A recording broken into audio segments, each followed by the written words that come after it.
बिस्मिल्लाहिर्रहमानिर्रहीम। अस्सलाम वालेकुम दोस्तों, आज हमारी वेदर सीरीज़ की तीसरी वीडियो है और आज में हम बात करेंगे उन अहम इस्तिलाहात या टर्म्स की जो कि वेदर के लिए इस्तेमाल किए जाते हैं।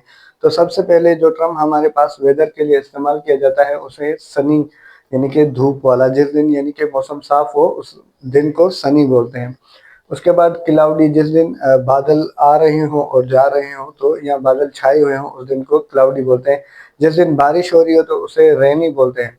टेम्परेचर का मतलब होता है गर्माइश या ठंडक का जो दर्जा हरारत जिसे हम बोलते हैं। यानी कि अगर दर्जा हरारत ज़्यादा होगा तो गर्मी होगी, अगर दर्जा हरारत या टेम्परेचर कम होगा तो सर्दी होगी। उसके बाद ह्यूमिडिटी, ह्यूमिडिटी जो है वो हवा के अंदर पानी की मिकदार होती है। हीट वेव गर्मी के लहर को बोलते हैं। जब किसी दिन गर्मी कुछ दिनों के लिए बढ़ जाती है तो इसे हम हीट वेव बोलते हैं, शदीद गर्मी की लहर।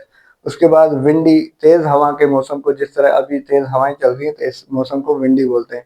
उसके बाद ब्रीजी यानी कि हल्की और ठंडी हवा, इसे हम ब्रीजिंग बोलते हैं या ब्रीजी बोलते हैं। स्ट्रॉम, स्टॉर्म यानी कि तूफान, तूफान जब तेज गरज चमक के साथ तेज हवा चलती है तो ये स्टॉर्म कहलाता है। थंडर एंड लाइटनिंग, गरज चमक, जब आसमान में बादल टकराने की वजह से जो गरज होती है या बिजली चमकती है आसमानी, तो इसे हम थंडर एंड लाइटनिंग बोलते हैं। उसके बाद डाउनपोर, डाउनपोर मूसलाधार बारिश को कहते हैं जो कि मुसलसल और तेज़ बारिश होती है।